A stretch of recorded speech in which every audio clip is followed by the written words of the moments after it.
So if you could live forever, would you want to? I lost my brother.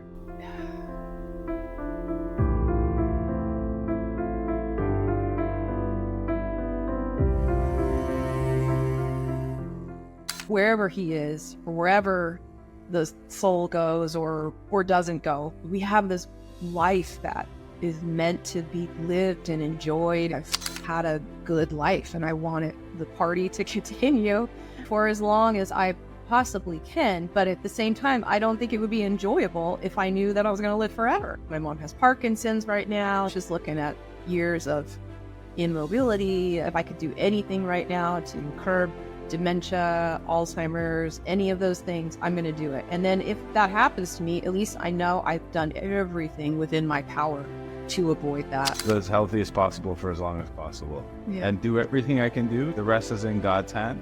But I want to be able to say I did everything I can do. And so these conversations are just as much for me as it is for whoever I share it with. Like, I've changed a lot of things just from conversations. On this episode of Youthful Aging Secrets, Julie Clark shares her incredible journey, how she's slowed her pace of aging, embraced longevity, and defied the odds. This episode with Julie Clark will inspire you to take control of your health and embrace the full potential of your life. Watch episode 11 of Youthful Aging Secrets now on YouTube, Spotify, or wherever you get your podcasts. Welcome to Youthful Aging Secrets. I'm your host, Ricardo Vasquez, and today's guest is Julie Gibson Clark. She's a biohacker who redefines what it means to age well. She's ranked as high as number 2 in the Rejuvenation Olympics, which is an international leaderboard that tracks the biological aging pace of participants based on DNA methylation tests. She achieved it without the multi-million-dollar regimens of well-known biohackers like Bryan Johnson and Dave Asprey. Now, while others spend enormous sums of money on cutting-edge interventions, Julie optimizes her health on a budget of under $150 a month, and today, she's sharing her secrets. We cover the simple but powerful habits that have slowed her aging pace to just 65 days for every 100, her approach to exercise, mindset, and the foods she eats and avoids, the affordable supplements she swears by, how she uses DNA tests to track and improve her biological age without breaking the bank, and much more. If you're curious to learn what Julie does to live longer and healthier without spending a fortune, this episode is for you. I really enjoyed this interview, and I hope you do too. Now, before we dive into today's episode, I want to quickly share something with you, which is my free 5 Health Hacks newsletter. If you're someone who wants to live as healthy as possible for as long as possible, but don't always have the time to listen to every podcast episode or keep up with the latest health and longevity research, then this newsletter is for you. Each week, I send you a quick, actionable newsletter featuring an inspiring quote, a summary of the latest podcast episodes, a breakdown of a health topic backed by the latest research, a few of my favorite discoveries and recommendations for that week, and a question to get you thinking deeper. It's designed to be read in the time it takes you to enjoy your morning coffee. If you're interested, please head over to youthfulagingsecrets.com/subscribe to join for free. Now let's get it. Hi. Hi, Julie. Okay, so welcome to Youthful Aging Secrets podcast. Thank you, Julie Clark, for being here. And we can get started right away. So I have 1,000,001 questions to ask you, but first of all, I'll ask you. Yeah, go ahead. Sure. I just want to say thank you for having me, and I'm honored and thrilled to speak with you and all of your viewers. So this is really exciting. So thank you. Awesome. You're welcome. Okay, so why don't we start from the beginning? Okay. First of all, you came to my attention because of I believe it's the Rejuvenation Olympics. Is that what the name of it is? Yeah. Yeah. So you kind of came up, and I'm in the whole longevity space myself, not involved directly, but I kind of follow it and I like to know what's going on in the field. And so you came up, and so that's where we are today. So just tell me a little bit about your background and how it all started. As far as the Rejuvenation Olympics, that was something where I was part of a study for a company called Menopause. And as part of that study, they used a test from True Diagnostic called, I don't know if it's called True Age, but it's the Dunedin Pace test. And we were using that test to look at what was the impact of the supplement that they had given me to see if it had any impact on my pace of aging. And sure enough, it did. And somewhere in the middle, I think maybe 6 months into it, the Rejuvenation Olympics was created. And so they asked me, I think at 6 months, do you want to upload your scores to this? And sure, let's do it. Not thinking, I looked at the Rejuvenation Olympics leaderboard. It looked pretty interesting. They're looking at people's different pace of aging, and you could see what their first pace was, what maybe their second or third was, and you could kind of see this percent improvement. And so those people that had like these big improvements, you could also see what protocol they were using. So it was really interesting, like, oh, what's this? What's that? So I was really intrigued. And I just really didn't think much of it. And then I had my 1 year, it was a little over a year. We posted that score too of 0.65. I didn't think much of it until journalists reached out to me and said, what are you doing? Because your pace of aging is slower than this person spending $2 million a year. And at the time, obviously I know who Bryan Johnson is now, but at the time I didn't know, and I didn't know what he was doing. I just kind of briefly looked at Blueprint, but I had no idea, the costs involved. And clearly I was not doing any of that. So it just kind of became a news story from there. So that's how you probably learned about me, because otherwise I would just be in my little world doing all my little health things that I've been doing for billions of years. Yeah, definitely through that news outlet thing that popped. I don't even remember the exact one. Also, I follow Ben Greenfield. Yeah. And so I know you were on his podcast, which I would imagine is, I'm a big fan of his, so that's really cool. It was really neat to be on that podcast because my brother was a triathlete, my younger brother. And I knew of Ben Greenfield through my younger brother from Ben's triathlete days. Like that's how, years back. So it was really like, whoa, this is full circle. Yeah. So it's I would imagine it's an honor to be on Ben Greenfield's podcast. So I want to ask you, how old are you right now? I am 55 3/4. I'll be 56 in October. I've never been shy about my age. I've always been I remember when people say I can remember somebody reaching out to me on Facebook. This was back in my 40s, accidentally asking or naming how old I was. And I was like, no, I'm happy to tell you I'm 40.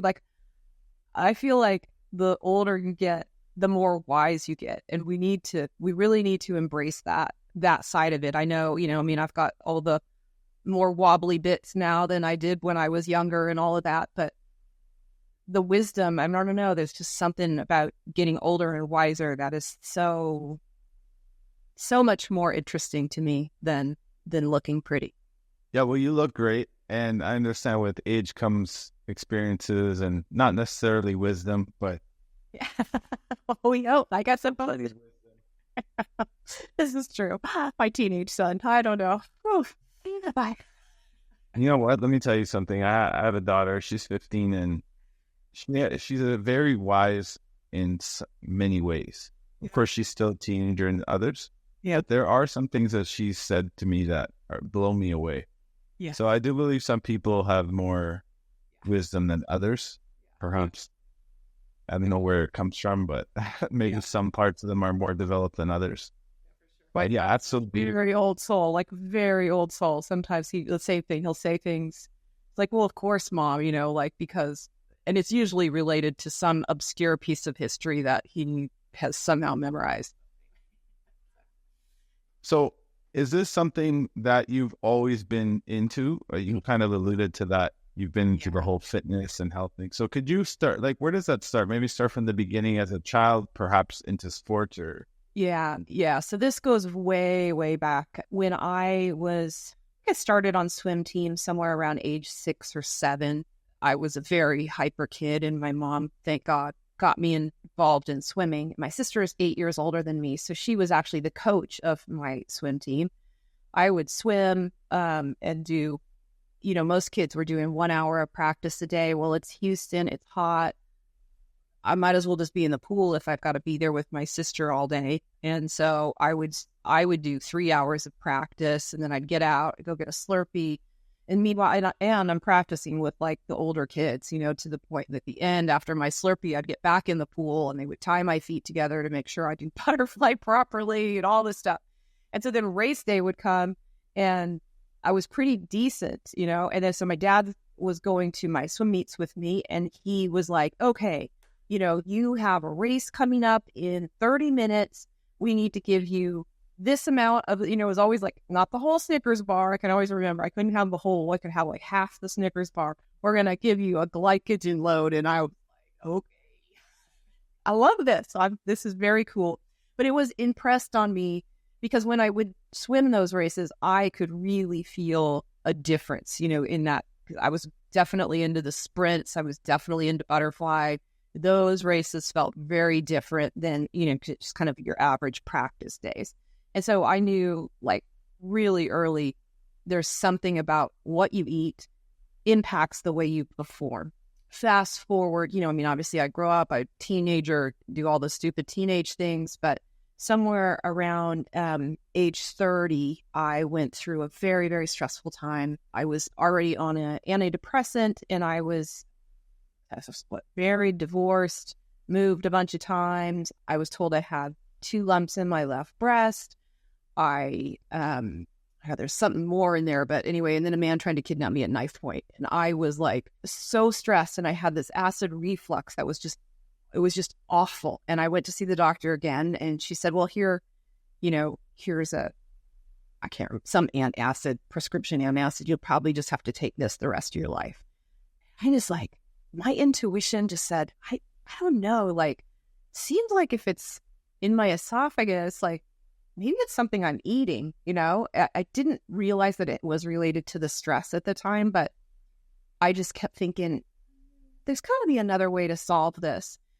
I also had another memory recently. I remember being in the grocery store at around the same time, around the same age, and looking at the food. I think I was going to buy like mac and cheese. I don't know, like your average, like some stupid packaged meal. And it just like hit me like, this isn't food. This is not going to nourish, like there's no food in this food. This is calories and flavor. And I just remember thinking, and like looking around the grocery store with this aha moment, So these things are all kind of happening around age 30. And so I just said, I'm going to go see a naturopath. I was in Portland, Oregon. There were a lot of naturopathic doctors. I was hearing about this through friends that were, were seeing them and having great success. And so I went to see this fantastic doctor, and she said, yeah, let's, for the acid reflux, I wasn't really thinking about the antidepressant, but she said, let's try getting off wheat and dairy. That's usually, a big culprit of this stuff. And sure enough, within 2 weeks, all the acid reflux was gone. I mean, now mind you, the stress was also easing, down as well, but it was still, stressful. And so when I went back in the 2 weeks, it was gone. I went for a 2 weeks checkup. She said, well, if you're interested in getting off the antidepressant, I could probably help you with that too. And I'm not in any way speaking negatively about antidepressants. I definitely needed it at that time. I know people that, I think they're very appropriate at certain times in your life. And so for me, it was very appropriate. But like I said, that stress was dying down. I was no longer in need of that. And so she gave me this, nutraceutical protocol, which I won't get into because I don't want people jumping off their medication and thinking they can solve. You really have to work with the doctor. You should be supervised at any rate. And that was really successful. And I just, I felt better than I had in years and years. And I just thought, wow, there is something to this. Watching what you eat, nutraceuticals can be as effective as medication. Maybe I should try that always first before I jump to medication because, as we all know when we're watching the commercials on TV, or maybe you don't have those commercials in Canada, but we do, for medication. And then they give you all the potential side effects in, 20 seconds or less. It's like, ooh. So So I just kind of vowed to always try nutraceuticals and watching what I eat then. And I was also starting to work out. I luckily, again, being a swimmer, I swam all the way through high school. We had to weight train as part of that. So I was always interested in that. And I created a world where I like going to the gym. I had this whole, I don't know, I'll have to write about it with people at some point. But anyway, I did create a space where I really liked it and I hadn't been going. So I started going back to the gym and it was wonderful. I started losing weight naturally. I started feeling wonderful. So fast forward now, I'm 40 years old. I have my son who's about 2 years old and my hair is falling out. I have no energy. I feel like this ghost of a human.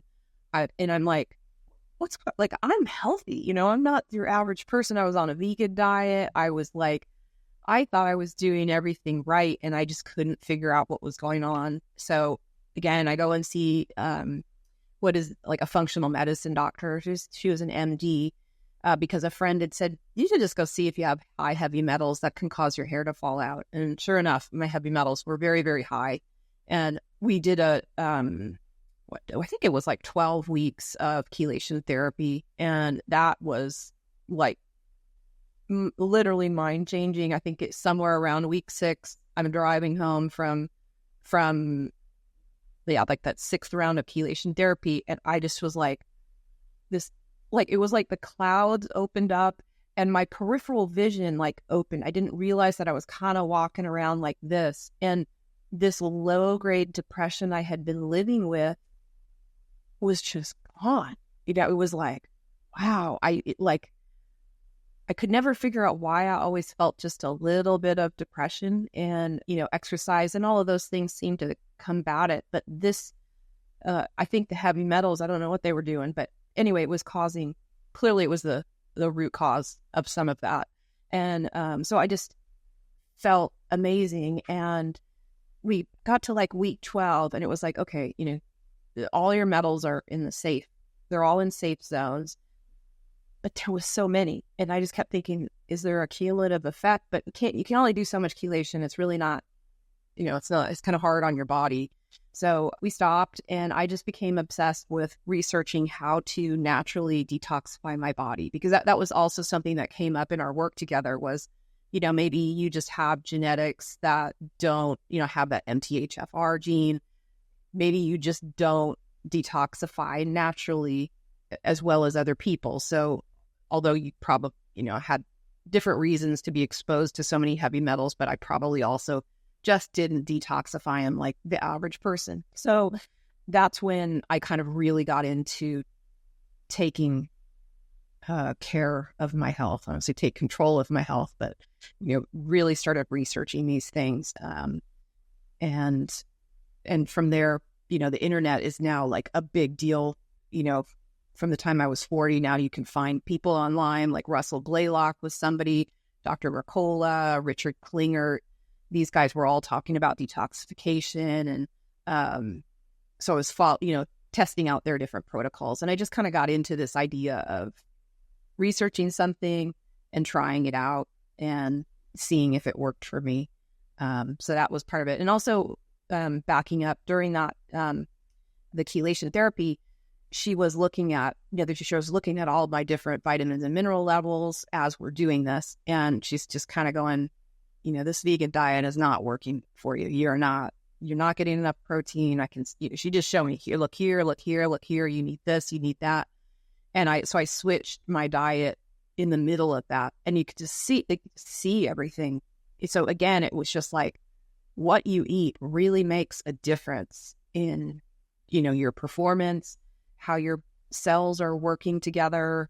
It makes a big difference. And so that became clear to me. So I just kept following that little path in the internet as it is, and what was, I think at that time, kind of just alternative health, and trying all the different things in that world. And then eventually I found my way to Jason Fung. He was talking about fasting, and then Walter Longo, who talks about the fasting mimicking diet and how that impacts longevity. And that was the first time I heard about longevity. So we're talking like 2016. And then somewhere, I think it was probably 2017, I heard about David Sinclair and his book, and I was just like blown away, like this is so cool. And I couldn't get enough of it. And then when I heard about Senolytics, which are all about detoxifying the zombie cells, I'm like, I need that. That's, what's hanging out in my body from all the heavy metals. I don't know. So let's detoxify those, research that, and then researching some of those ingredients, fisetin.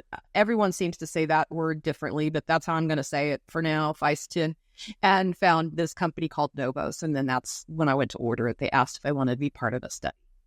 Interesting. I didn't want to interrupt. I have so many questions. Okay, So, go ahead. As you're talking, I'm just jotting down notes so I don't interrupt you. So just so you know, in case you're wondering what I'm doing. Okay, so from the beginning, how do they determine your rate of aging?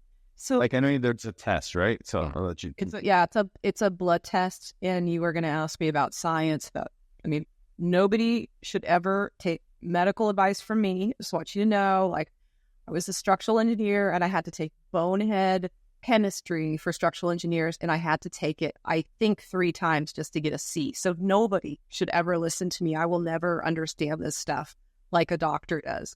I just, luckily have found doctors that can explain things in simplistic terms. So better to go to True Diagnostic and get a better explanation. But it sounds like it's testing your DNA methylation. And what I care about, really, I mean, for me personally, not be like, okay, when I look at like the Dunedin Pace, so they've followed, I think it's like 1,000 people out of New Zealand over a course of life. And I think there might even be still people living. And then looking at, at what point did they pass away, or are they still alive? And then all these different blood markers, and putting all that information into some sort of predictable model. And that's how I understand that. What I really care about, to me, is, am I able to take that number, whatever that number means, and reduce it? And it's the difference that I care about more than knowing exactly how that whole thing works, because quite frankly, it's just not where my brain goes. Yeah. I got you. So ultimately, you just want to know, what's this number and how can I improve it? And then test it over time and see how I improve. Well, it's like I understand it a little better than I'm speaking about it, but I can't speak eloquently in any way about the Dunedin Pace study. But I did read it, and it really makes good sense in how they've created this model. It's just not something I know well enough to speak on in simplistic terms, or, yeah, true. Yeah. So if you could live forever, would you want to? No, absolutely not. No. That's, there's that whole like yin and yang, darkness and light. And I do this because I value life so much, because I lost my brother. And I know that, like, there's, like, I imagine, he's in the spirit world, whatever we want to believe about what that is after you die. But, like, wherever he is, or wherever the soul goes or doesn't go, where maybe he's just worm food, I don't know. But, we have this life that is meant to be lived and enjoyed, and, the colors and the textures and the tastes, dancing and in music, and all those things are just so, like, I love this life. I've had a good life, and I want the party to continue for as long as I possibly can. But at the same time, I don't think it would be enjoyable if I knew that I was going to live forever. It kind of takes the sweetness out of it. So it's just that's not my goal. I love that. Yeah. I'm sorry about your brother. It's a tough one. 38, he was a triathlete, and he was hit by a car. Yeah. It was not a... That's some, it's one of those things. It's like, ain't that some bullshit? Yeah. Yeah. Like, you gotta see the irony in that. It's like, yeah, that's why I don't put a number. And I get hit by a car. It's like, what the fuck? Yeah. But this whole thing is because my father passed, and I've always been into health and fitness and all of that, but this really changed my priorities. And so these are the conversations I want to have. This is what I want my life to be about. And, you know, I kind of stepped away from a career path that was, I don't know where this is going to go, but much more lucrative than that. But I don't give a shit. I don't care because this is what matters to me. And like you said, I want the dance to continue as well. I do agree with the contrast, right? If you know that it's never going to end, it's almost like it loses its juice, right? Mm-hmm.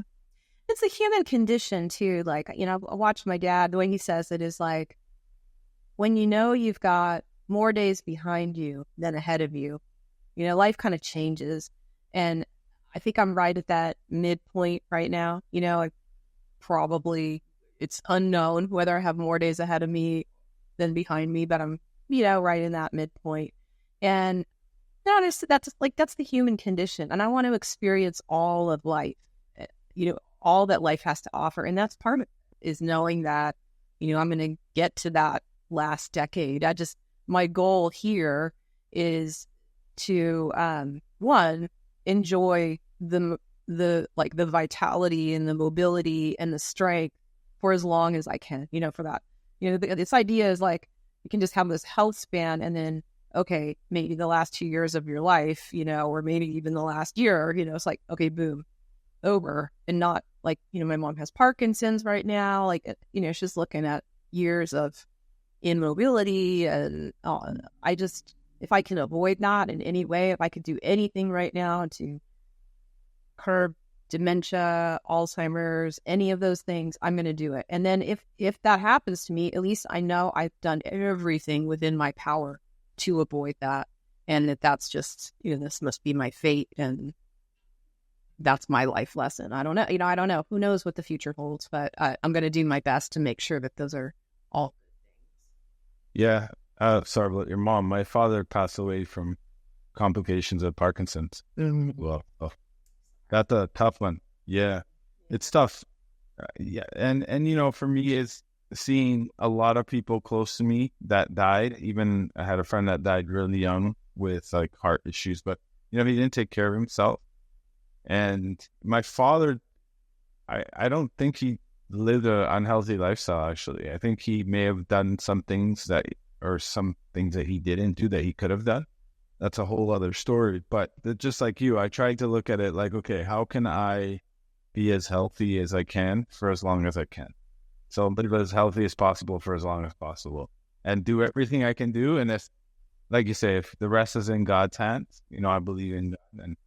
But I want to be able to say I did everything I can do. And so these conversations are just as much for me as it is for whoever I share it with, you know, because I walk away with things I change a lot of things just from conversations I've had, or at least try, you know. Yeah. So, yeah. Plus, this inspires me too.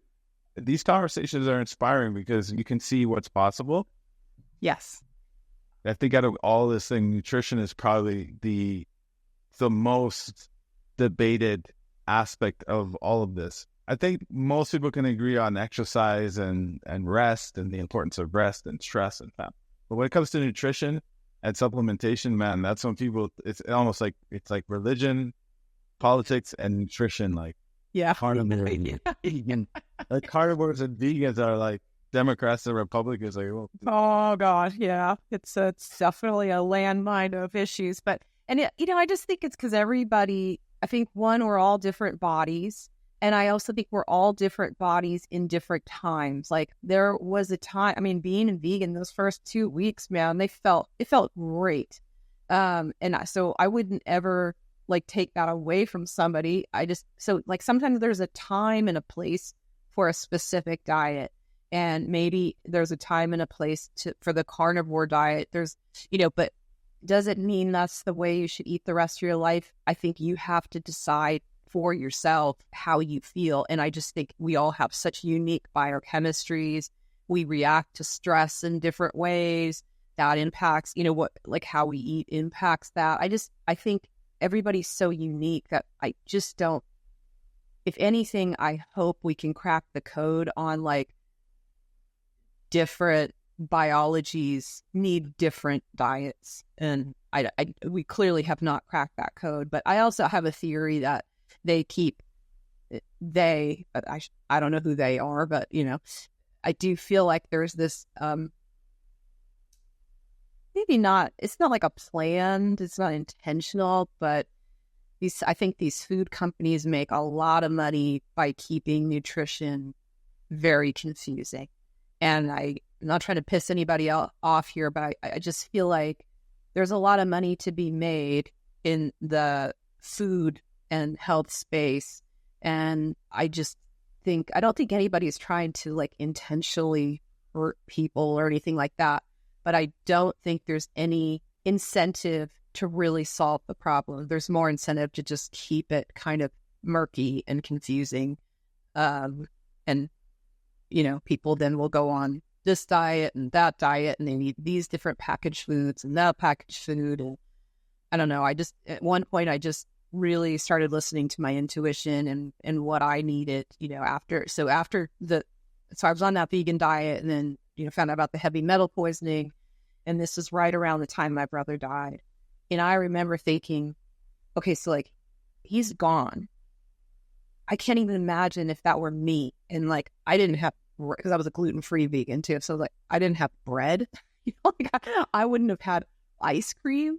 Like, I don't know. Like, I want to, like, that has to be part of my plan. Like, because that is something that brings a lot of pleasure to me. I don't eat ice cream every day, but I really enjoy it. And I really enjoy baking. I love baked goods. I love bread. I just made some homemade bread today.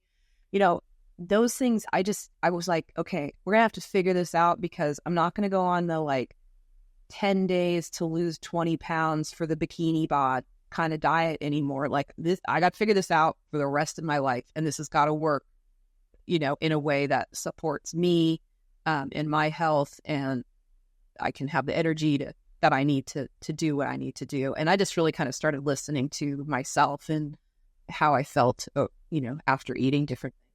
Yeah, I love that. I used to be a little bit extreme in my opinions, not in all subjects, but when it came to diet and stuff, I've gone through my phases where I was a little bit too strict, and I've totally chilled out now. Like, my belief now is the Pareto principle, which is like the 80-20 rule. And I think you know what I mean? Like you gotta also factor in the stress of maintaining something that's so rigid. It's probably not good for you. At least for me, if I'm stressing out because I'm at one point I was like, oh, if it's not organic, then whatever. And it's like, now I'm like, I don't even know if I believe organic really matters anymore. There's not enough data for me to say, I don't know, this could just be a scam. I don't know. It's like, the point is I try not to stress out about it, because the stress in and of itself is probably worse than the thing that you're eating that one time that you're not going to eat every day for months on end. It's like, you have to evaluate. So I believe in balance. Like, the ice cream, have some chips. It's going to be fine. You're going to be okay. There's like only one instance where I think that it's important to kind of go 100%, which is if you have an addiction, and so if you're talking about obviously an addiction to alcohol, there's no 80-20. Yeah. And I do believe there was a time in my life that I was addicted to sugar. It was very much an addiction. And I had made it my New Year's resolution. I'm not going to have sugar this whole year. Well, I didn't make the whole year, but I did make it all the way to August. And something shifted. I don't know if it was my microbiome, but whatever. I no longer have those like cravings after every meal. I don't. And so I do think there's a couple of places where it's important, again, for a specific, not like your lifetime. And again, maybe if you're an alcoholic, okay, that's a lifetime commitment. But with diet, I think maybe there's other addictive stuff. I just don't eat them. But, like for sure, sugar was something that I definitely had an addiction to. And I think I had to be 100%. I just knew it wasn't going to be my whole life, And when I had that, like I had a piece of cake in like August, it was like, wow, this is like the best thing. But I only needed like a very little bit. I was like, oh, okay, that's enough. I'm good, which was never. Yeah, sugar is one of those things for me, just speaking for me personally, when I eat it often, I want it more.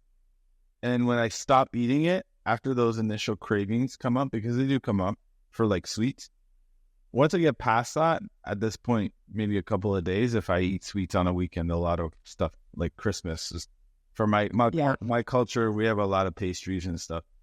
So I'll go in, you know what I mean? It's Christmas. I'm not going to be like, I'm going to enjoy myself. I'm going off. And I know like 2-3 days after that, I'm thinking about it. But as soon as that passes, if enough time passes, 2-3 weeks, I no longer crave it. And when I do eat it again, it kind of tastes overwhelmingly sweet to the point where it's like, oh, this is too much. Like my body wants water immediately. So now it's easy. Like it's easy for me to go months without junk food because I don't really have the cravings. I don't have to like fight it. So I think part of it is also habits, right? And I'm a big believer in, I don't know if you read the book Atomic Habits. And oh yeah, I get his weekly emails and all of that. Oh yeah, big James Clear fan. Yeah, he's awesome. And even I like Tiny Habits as well, which is BJ Fogg. Yeah, he's a behavioral scientist.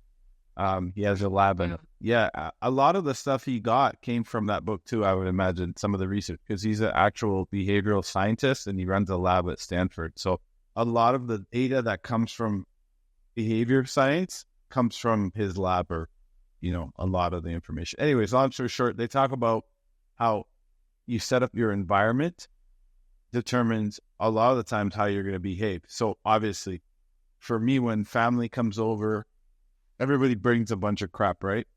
And I'm very much like, take it. When you leave, take it. Because if there's 4 bags of chips there, I know it's a long day. I'm home. I'm hungry. I'm tired. So my willpower is like zapped for the day, right? Because willpower like fades over the course of the day. They've shown that now. You don't have willpower at the peak all day long. It's like a fuel tank. It wears out. You need to sleep, and I'll eat the whole bag of chips. I'm an asshole like that. Like I will eat the whole trip. Oh, I totally get it. Potato chips are like my kryptonite, man. So oh my God, that was take it. Because I know the power of environment if it's there. So, anyways, I try to adjust my environment in a way that's conducive to the behavior I want. Like I put my gym bag set up the night before. Oh my God, me too. I set up my smoothie stuff for the morning. I like having a nice smoothie in the morning, whatever, here and there. But so I set these things up so when I'm there, I don't really have to think about it. And then over time, it's like habitual, right? So a lot of people they do that without even realizing it, but maybe in a negative way. So they have like the chips right on the counter. The first thing you see is this junk. Yeah, for sure. You have to set it up. Or the remote control instead of a book, like it's these, and, I'm not judging anybody. It's just the way your environment is structured, I think makes a huge impact on how you behave. And then ultimately we look at what the results you're getting over time. It's just instill habits. Well, I think the important thing is if you want to make a change and you're consistently not, there's a goal that you've been really wanting and not reaching, or a standard you're trying to set, like I'm not going to eat junk food anymore. Well, if the junk food's still in the house, then clearly it is a problem for you. So you gotta get it out, which is it can be hard, I'd imagine, for families. I mean, I have a teenage son. He, thank God, doesn't like a lot of junk food. So it would be really, he's really trying to work on his health as well, which has been really wonderful to see. So he at one point, I think we were buying like a lot of potato chips, and at one point he said, "Oh, Mom, don't buy these." And I was like, "Oh, thank God," because that was the same thing. I would go down, and I would only have like a few. I just really like get these salt cravings, and I was like, I'll just have a few, and I got good about that. But I have this rule. Speaking of the holidays, I don't want to say strict, but I'm very regimented the whole year. I relax a little on the weekends, but I'm still pretty, keep things pretty clean. But the last 2 weeks of the year, I just let everything go. And I just I eat what I want. I exercise if I want. If I don't want it, I don't. I have no commitments, no standards, nothing. And I just let it all go. And usually somewhere around the day after Christmas, I'm like I'm ready to get back at it. But I'm so I kind of slowly start exercising and eating a little better. But by New Year's, I'm I can't wait to just hit the ground running. I remember why I do all I do. But it makes it easier to get back to that because I've set, and we can get into like my daily schedule or all that, but like I have this like schedule that I kind of just stick to, again, an 80-20 kind of thing. But, for the most part, this is like the backbone of like, okay, this is how I'm going to structure my day. And I'd say, again, 80% of the time I get it all in. Just sometimes things come up, life has been kind of busy lately and my son is home for the summer, so it messes everything up. But I just know, like, as soon as it's time to get back to that, oh, this is where I would be in my day. This is why I will do, so. Yeah. So with this topic, I want to switch gears a little bit on the topic of menopause. I don't know if this is inappropriate, but have you gone through or are you going? Oh, yeah. Yeah. That ship sailed very early. And I, like looking back, I think it probably had something to do with the heavy metals because I was perimenopausal as soon as I had my son. I had him at 38. And right after I had him, I became perimenopausal. And then in the process of the heavy metal cleanup, we had some issues. Again, people who are looking at, they think they have heavy metals and they want vacation therapy. Do not do this on your own. I thank God I had a doctor watching out for me, but it definitely put my hormone, there was some complications with one of the rounds of the chelation, and it caused my hormones to kind of spin out of control. And, we got everything back to where it was, but it was just maybe a few years after that I started menopause. I think I've been in menopause for, since 2013, 24. So almost about 10 years now, which is, I think, kind of young. 46 seems to me kind of young, but. Okay. And did you notice a difference since you made the different changes since then to now, all the different things that you've been incorporating? Have you noticed a difference in your hormones? Yeah. Oh, I don't, I haven't changed. So I'm on hormone replacement therapy, and that was a godsend.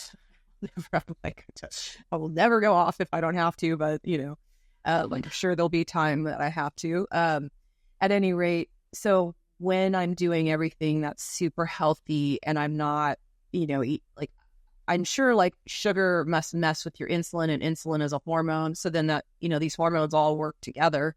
So when I'm not loading my body full of sugar or messing with insulin, it definitely helps me feel a little better.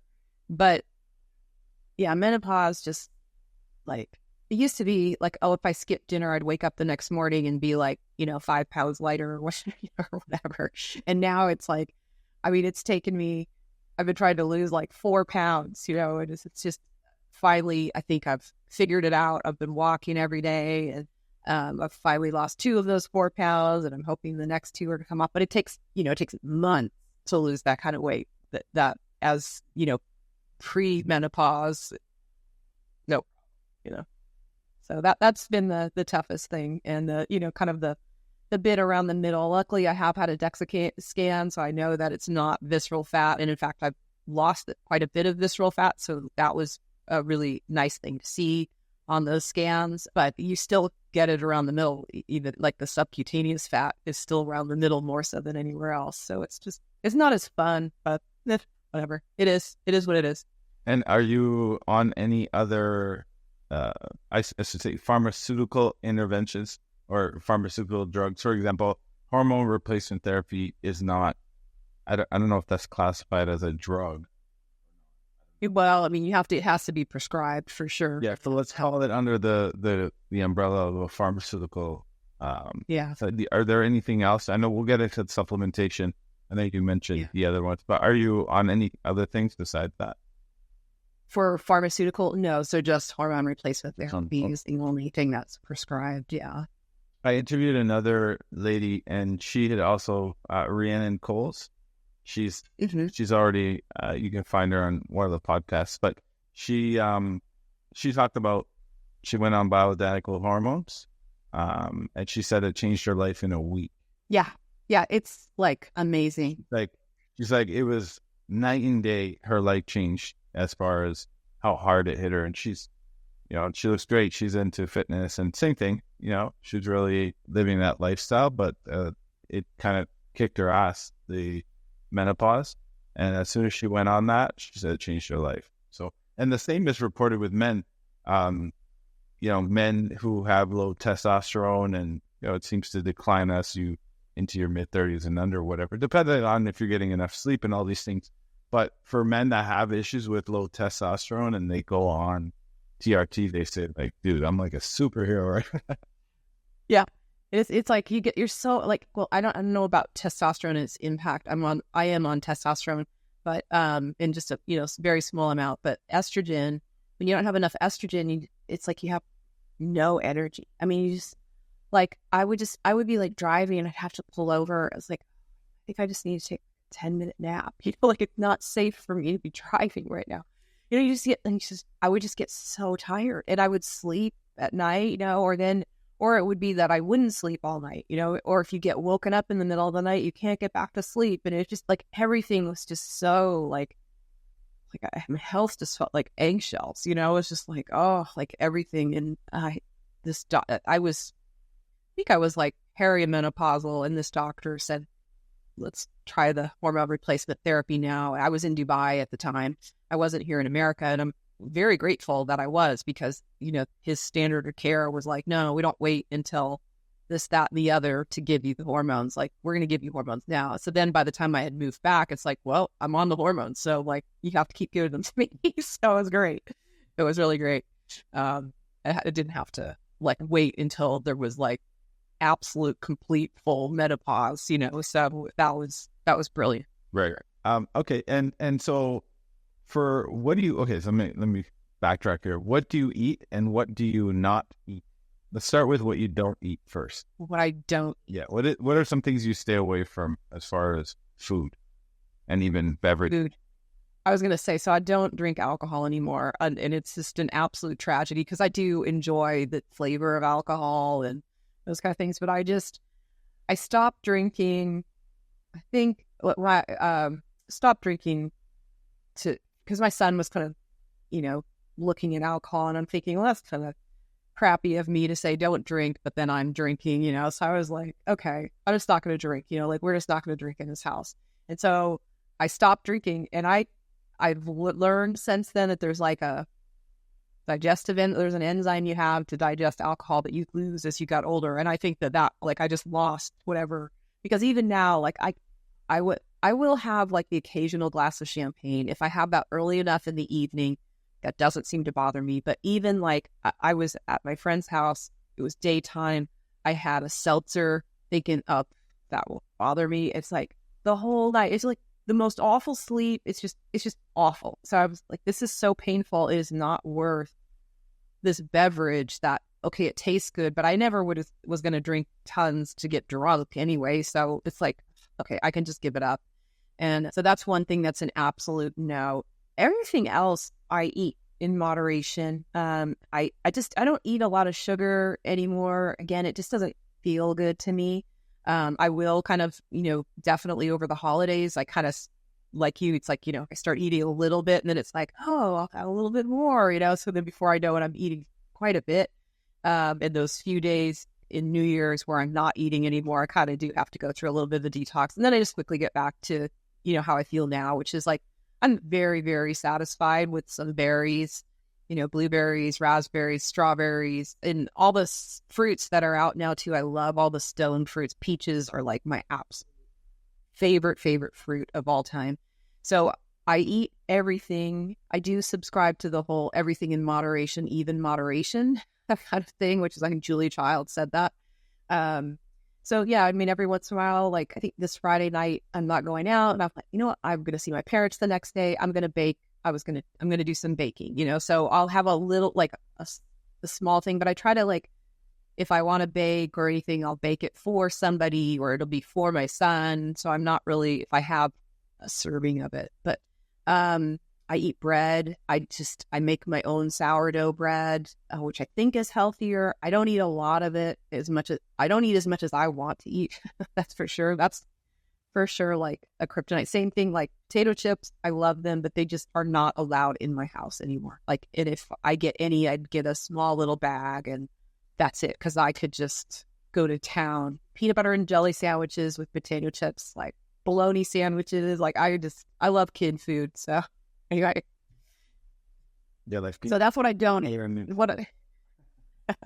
Oh, I don't, you know what? I don't like Nutella. I'm probably going to lose a lot of people with that one. No, like, yeah, it's just so sweet. I've made my own and I love that because I don't make it so sweet, but also, so I don't eat chocolate, and not because I don't think it's good for you. I think chocolate is very good for you, but for my body, it's not so good.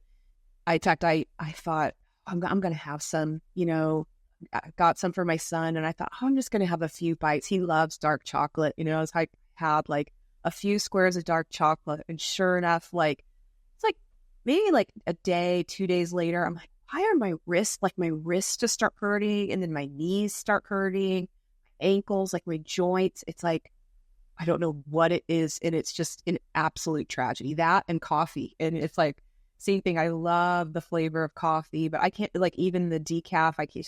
There's something, and I had taken a food test actually recently, and I don't give a lot of credence to those food tests, but those two, coffee and chocolate, came up, and I was like, yeah, I feel that for sure.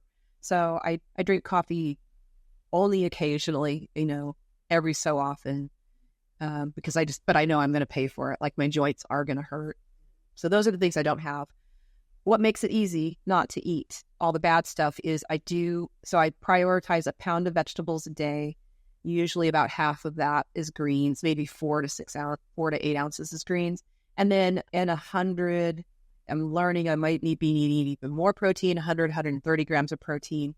But between those two things, I am so full that I am not interested in messing around with all the other stuff. So as long as, like, during the week, my Monday through Friday, I'm making sure I get whatever I do, I get those things. And it's just kind of hard to want anything else if you're eating that. I think I've learned somewhere, I haven't really researched it, but there's some kind of Ozempic-like effect. The vegetables are doing something, GLP-1 agonists or something like that. So I don't know if that's what it is, but I definitely am full. And in fact, many days it's hard for me to get that 100 grams of protein. It's just like by the end of the day, I'm just like, I need 20 more grams of protein. Like, okay, like, I'll drink this shake, but I'm not. If you tried protein shakes, because oh yeah, definitely. I do a lot. Quite a bit. You have to be careful. They say now, like you said, where they come from, etc., in the process. But in and of itself, just pure whey protein, or you can do a vegan source as well, but pure whey protein can be very good for you, apparently. So I think whey protein is very good for you. I used to drink whey protein all the time, and now all of a sudden it is causing some gut issues for me. So in fact, I'm I've been able to be good on the goat milk yogurt, and so I'm going to try goat milk whey. And I'm hopeful that that's going to be, because I've been doing the vegan proteins, but it's not a complete protein. And I just, quite frankly, I love the taste of the whey protein. So I wish I could have that, but it's just causing some gut issues that are not pleasant right now. Some people don't drink whey protein because it gives them gas, and it's like dog farts, No, so they just kind of it stops everything. Everything just sort of stops, and I'm like, okay, this is not even people when they watch. No, just like I just like I'm drinking the one. And so I'm just like, I'm eating a pound of vegetables. I should not be like, I mean, this, like, that's a lot of fiber, and my smoothies have the flax and all this. It's like, there's no reason for me to be backed up, So anyways, I just thought, okay, well, just get off the whey protein and do this vegan protein. I will say, I have learned, and people research this for yourself. Again, don't take any advice from me. I don't know what I'm talking about, but I do remember learning very early on, like, soy protein.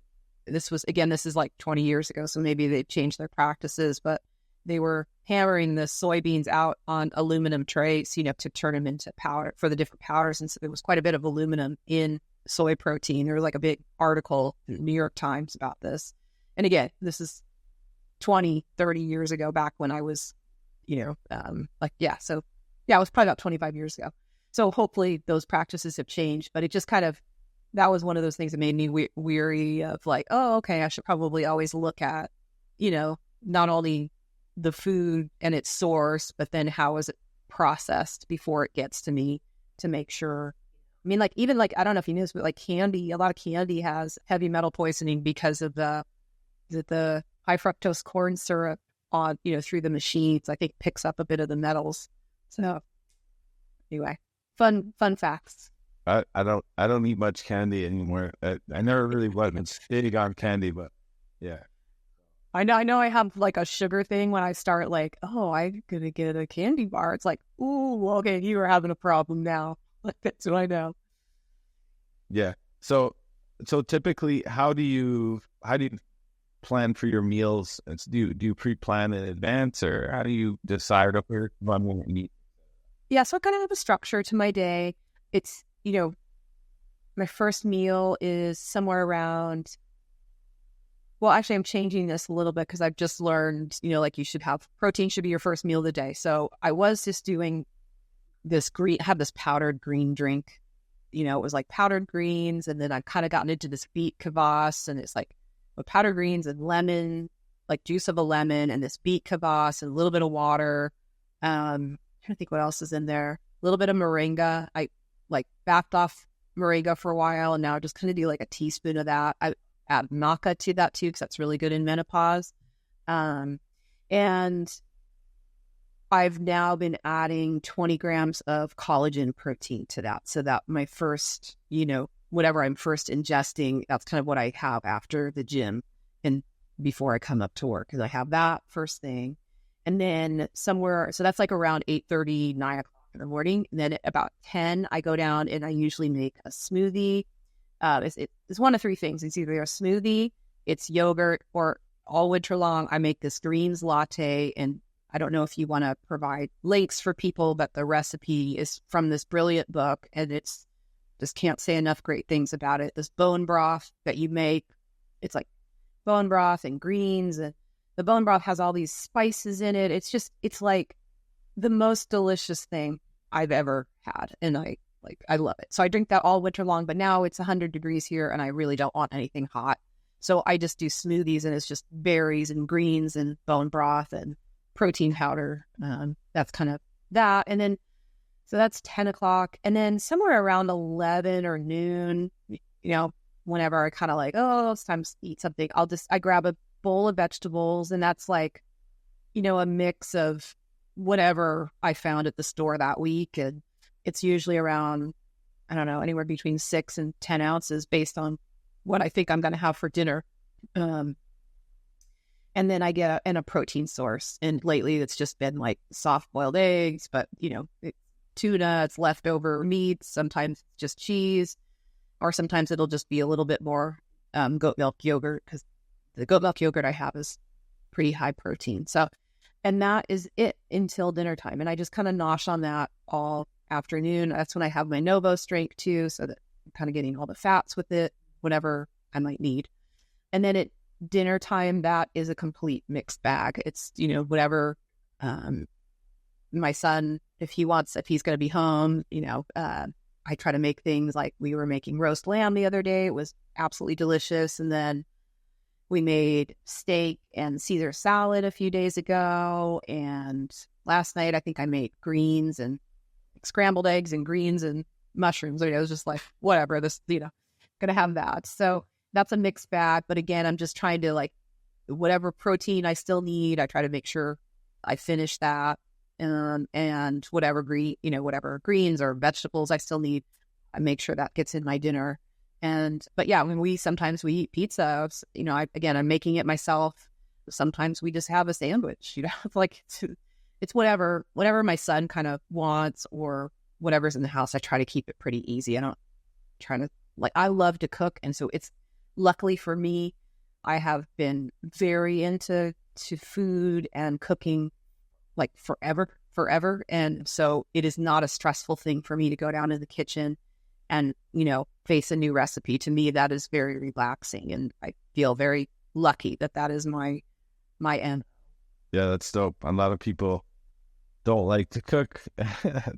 Yeah, I really enjoy cooking myself too. It's a cleanup that's annoying, but I still do it. I have no issues with it. Okay. So I'm gonna solve that for you. Good. I'm gonna solve that for you. So, Thich Nhat Hanh. Have you ever read his books? Thich Nhat Hanh. Never even. He's a Buddhist, Vietnamese Buddhist monk. He's recently passed away, maybe in the last 5 years. But he wonderful. He has a book called Peace is Every Step, and one of the meditations in there is washing dishes meditation, and it's you're washing the dishes and you're focusing on the water, and how it feels and how it felt to feed yourself this nourishing meal, or you and your family, and how good it is to, just all the, to be very one with your thoughts as you're washing the dishes. And it's like, it changed my world. Now I like to clean up too. I like the cooking. I like the cleanup. I have no issues. I love that. Mindset is everything. There's something I learned really young that my dad taught me was attitude is everything. He used to always say that to me. And he had played this thing for me. It was by Earl Nightingale. I don't know if you've heard of him. He was one of the first original self-help dudes. He came out with this recording called The Strangest Secret. It is all about this whole law of attraction stuff, which I'm on. I think I've heard that title. I'm on the fence about that whole topic, but we can get into that whole other thing. But I do believe, our thoughts are definitely powerful, and we start to produce behaviors based off of our thoughts, etc. But one thing you talked about was this attitude, and in anything you do it with a positive attitude. Do it with if you're gonna. My dad used to always tell me, if you're gonna do it, do it. Put your all into it. Have some pride in it. And if you're not, then don't do it. But don't half-ass it, and don't do it with this crappy attitude. Yeah. Because I had moments as a teenager, maybe I had a bad attitude doing something, and you'd be like, if you're gonna have a bad attitude, then just don't do it. So it's whatever you're doing, have a positive. So that did impact me. So even with the something I may not enjoy, I will find a way to enjoy it. Whether it's putting on a audiobook or a podcast, or even I'll call friends or my mom or something, and then use that as a thing to talk while I'm doing it. So it's more enjoyable. Yeah. But yeah, I love that. I like that. It's just reframing, right? Reframing the situation. Yeah. Yeah. Shifting your intention. Intention it's the same, attitude, intention. They're so similar. And I do think our thoughts create our reality. Yeah. Just simply because your thoughts create your feelings. Your thoughts shape how you see the world and how it happens to you. And so then that shapes your emotions, and then your emotions dictate your thoughts. And so it just kind of keeps going circular. And so right. What I've learned is if I'm not feeling good about my world, it's okay, let's back up. What thoughts might have created that, and can I shift, those thoughts? And sometimes if you intentionally do, or you can catch yourself oh, I'm thinking this. I think my objection with it is that people get hung up in the thoughts and they forget about the doing. Yeah. We think it's a magic. And I think it's cause and effect. I think there's a balance between, planning and doing, or thinking and actually creating something in the real world. Because I got stuck in that at one point. I got so into this whole, it was only mindset and it was only beliefs, but I wasn't doing shit. Just nothing was happening. And I'm oh, this stuff doesn't work. It's well, no, you're not working. Yeah. You got to meet them halfway. Extreme people who just do, but they don't stop to get their psychology correct. So I think it's a balance. That's all I meant by that, is that. Yeah. I think it's hand in hand. You have to have both sides of it. That's my I'm not. No, I 100% agree. At the end, there's not a magical wishing fairy, right? You've got to say, okay, this is how I'm going to think about this. And now you go about your day, and guess what? The world is going to challenge you, are you sure that's how you really think about it? Are you sure that's, yes, I'm going to choose to see it this way. So yeah, I don't know. I think it is a two-way street. There's a prayer. I have it up here. Pray as though everything depends on God. Work as though everything depends on you. And I just think that's that's it right there. I'm going to set my intentions. I'm going to set my thoughts, and I'm going to go out and I'm going to do everything I possibly can. Yeah, exactly. Make that happen. And it may not, who knows, but at least, you've done everything you can. Yeah, exactly. And not to go off into this whole thing, but it's just, I knew a girl once, and she was like big into vision boards and all these things. That I actually think those are great tools. I believe in writing, and I'm a big writer and reader, and I believe in having a visual representation of what you want to achieve or create. I love all of that stuff. But she would have these things, and that was where it stopped. And she would talk about, oh, it's not my time yet, and I would probe and say, well, why do you say that? Long story short, it would be, as an example, this is just fictitious, but it's, you want to have a meeting with this person. Have you reached out to set the appointment? No, I'm intending on it. And I'm like, but you gotta just make a call and like book the appointment, And so she was like, oh no, it will manifest. I'm like, but sure, maybe there's synchronicity and all that, but you could just call and book it too. And that's also part of the process. Like, it's actually part of the creation process is to do it, right? Have you ever heard that joke about the man with the hat, like he was standing on top of his flooded house? And he said, no, God will save it. That one. And then it's like, he said, some people come by.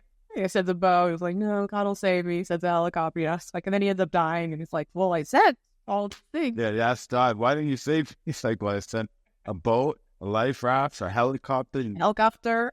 You just sat on your roof thinking I was going to save you. That's perfect example of So forgive my tangent. It's a subject that irritates me because I was that person too. And yeah, me too. And it took somebody who was like called me on my bullshit, and that really impacted me. So I learned that you need the balance. So I want to ask you some rapid fire questions, if that's cool. Yeah, go ahead. Okay, because I know we're running a little short. So as far as nutrition, you kind of give me a general idea. Do you have a eating window? I think you may have touched on it, but do you follow a specific eating window, like intermittent fasting? Or are you flexible? How does that work for you? I try to, I'm just not hungry. I definitely do not like to eat before I work out. It's just not my thing. I've never been somebody who eats in the morning. So I just never forced it. And so usually it's like 10 o'clock that I want to eat. 10, 11 some days. And then at night I try to eat like 5 or 6. I definitely don't like eating too close to dinner, but again, depending on what I'm making and how long it takes. And, sometimes I am eating dinner a little later. I'll go to bed feeling so great, but, we've had a wonderful meal and I know I'll have leftovers. So, but I try to keep it like, if I'm making dinner at 5, hopefully we're eating dinner around 6:30 latest. But there have been a few times where we're having dinner at like 8. It's like I'm trying to get in bed at 9. It's not pleasant, but most days I'm done. My eating window goes until about 6 o'clock. So I guess that's an 8-hour eating window. And I just kind of naturally fell into that. That's just what I like. Right. I'm currently, for the most part, for several years, I've been in that kind of like 8-hour window, 9-hour window. It just became a habit. I don't eat. I wouldn't eat till later in the day. But right now, my goal is hypertrophy. So I'm trying to build some muscle. And so I couldn't fit the amount of calories that, one, I wanted, and 2, I needed. So not enough protein in an 8-hour window was just tough. I felt very stuffed. And then it became this thing where it's like, it's becoming stressful now. I don't know. I'm just going to eat when I'm hungry now because I'm creating the stimulus. I'm like really going hard with the weightlifting and stuff. And so now I eat in a more like, almost like a 12-hour window, 12, 13, sometimes a bit more. But yeah, I feel great though. And I just think it's the stage right now where I'm trying to gain weight and I need those extra calories. I cannot finish it in 8 hours. Even if I take like 2 smoothies and load it with protein, it's not, I just can't handle, I'm not hungry enough. I need to limit the time. That's me. Yeah. Well, I think there's something, there's a lot coming out about like women in general, that maybe that fasting window should be a bit larger. It's easier for me to kind of be on that 6 to 8 hour being menopausal. But like you said, I'm just not hungry. So there, I think, is it Steve Horvath? One of the books I read, they were talking about the different clocks, and you can kind of, I know it was Jason Fung's fasting book, and how and Sachin Panda talks about this quite a bit too. In the, each organ has its own clock. And those things can kind of, obviously they change. I mean, when I would go to Dubai and completely flip, my day became night and my night became day, eventually my body figured it out based on the sun and everything like that. But you can also, if I started eating every day at 8 o'clock in the morning, my body would eventually start wanting me to eat at 8 o'clock every morning, because it would think there's something to do with the insulin, it starts producing, it's like anticipating, well, you always eat at this time. So it's going to tell you like, hey, you need to eat now. So I know we can shift those things. This has just kind of been the way I was built. I can remember even being a teenager, I just would go to school without breakfast, and I always felt better on those days. So I just kind of thought, well, I should listen to my body, it's telling me not to eat. And I don't like to eat too close to bedtime. So Yeah, if you follow Dr. Rhonda Patrick. I loved her. Yeah. She's one of them early, like, yeah. Oh, yeah. She's awesome. She talks a lot about intermittent fasting versus skipping meals. And she's like, there is a difference. And she goes into that, which I thought was really important, especially for women. She actually explains why for women it's very important to be mindful of those things. But anyways, okay. So on the topic of exercise, what's your routine like for cardio, if any, flexibility, and strength training? I'm a big believer in strength training as the fountain of youth. Yeah, me too. I really especially as I've gotten older, you get the wobbly bits and you're like, I start lifting weights, and it was like I was just getting this is going to sound awful. But to any of the older women listening out there, if you're getting the knee wrinkles, I was like, I signed up for wrinkles on my face, and I was like, what the heck is this on my knees? And so then I started really lifting and working my legs and work that out, gone. I was like, okay, I'm going to keep this weightlifting. So I'm working on my upper body. But anyway, so it's definitely it's nice to do, because it makes you your body does look better. And so then that makes you want to continue to do it. But it is so good for end of life. I mean, again, as I'm, watching my mom, and, she never lifted weights. She wasn't somebody who worked out. There was a brief period where she was walking a bit, but she was, just not, she just kind of believed in, she always worked on her feet. She, was naturally a little bit more energetic, but she was not an exerciser per se. And I do think that maybe she would be better off if she had, lifted weights. I don't know, but I really am a big fan of Peter Attia, and it makes so much sense to me that if you're going to have this, decline in muscle mass and decline in VO2 max, that you want to raise it as much as you possibly can now, so that you still have the energy and the mobility. So as far as how I do, so the VO2 max, I do that first thing Monday morning. And again, going back to my dad, glycogen, I feel like, I probably cheated a little bit over the weekend, or had a little bit more carbs over the weekend. So I thought, my muscles probably have a little more glycogen in them on Monday morning than they would on Wednesday or Friday. So I make sure to do that VO2 max first thing. And I do Rhonda Patrick talks about that, a Norwegian 4x4. And I do it on the step mill. That's just kind of my preferred thing. I can't run so much anymore. I've got some hip issues it's just not a pleasant feeling for me. So I don't do that. I should try the bike. But anyway, so I do the step mill, and I love every second of that thing. I mean, I turn on my crazy music, and it's just it's awesome. And I work my abs that day, and then I will do a sauna. And if it's winter, I'm doing a cold shower. It's summer here in Arizona, so the cold water is 80 degrees.